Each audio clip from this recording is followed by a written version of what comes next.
Hello বন্ধুরা, কেমন আছো সবাই? আশা করি ভালোই আছো। আজকে NH-34 এর ধারে বসেছিলাম, কিছুই ভালো লাগছিল না, তাই হঠাৎ প্ল্যান হলো পাপ্পু ধাবা যাওয়ার জন্য। তাই একটা বাইক রেখে দিলাম এবং উমরপুর থেকে সিধা ছাড়বো ভাবলাম। তো এই বাসটা এমন পাশ ঘেঁষে গেল, মানে হঠাৎ করে চলে এসছে, তো শালা এত ভয় লাগলো কি বলবো।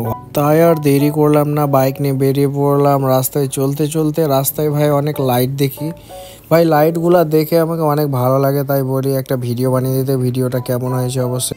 তারপরে কিছুক্ষণ পর ভাই চলে এলাম আমরা পাপ্পু ধাবা। এই দেখতে পাচ্ছ পাপ্পু ধাবা। এখানে আমার ফেভারিট ডিশ হলো কোয়েল কষা। আশা করি কেউ খেয়েছো কি জানি না, মানে অনেকেই খেয়েছো হয়তো, একবার ট্রাই করে দেখে। তারপরে ভাই ভিডিও বানাচ্ছিলাম আর দেখা হয়ে গেল আমাদের এক ভাইয়ের সাথে। এই দেখো তোমরা দেখতেই পাচ্ছ, আরবি ওসমান ভাই এইভাবে আমাকে সারপ্রাইজ দিল। আজকে সত্যি খুব ভালো লাগলো, তুষার ভাইয়ের সাথে দেখা হয়ে গেল।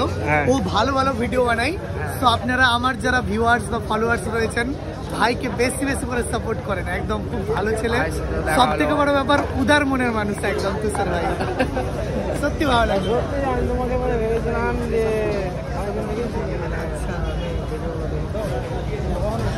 এই জাস্ট আধ ঘন্টা হলো খাওয়া দাওয়া ফিনিশ। তোমরা শুনলে ভাই, উসমান দার তো খাওয়া দাওয়া হয়ে গেছে এবং আমরা কেউ তো কিছু খেতে হবে। আমরাও বসে পড়লাম এবং অর্ডার দিলাম প্রথমত তরকা রুটি। তারপরে কিছুক্ষণ ওয়েট করার পরেই চলে এলো তরকা রুটি।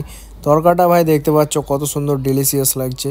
তোমরা অবশ্যই এখানে এলে এখানকার তরকাটা একদম একবার ট্রাই করবেই করবে। ভাই ভিডিও শুধু দেখলে হবে না ভাই, ভিডিওতে অবশ্যই লাইক কমেন্ট কিছু করো, তবে তো ভালো লাগবে ভিডিও বানাতে। ভিডিও দেখার জন্য ধন্যবাদ ভাই।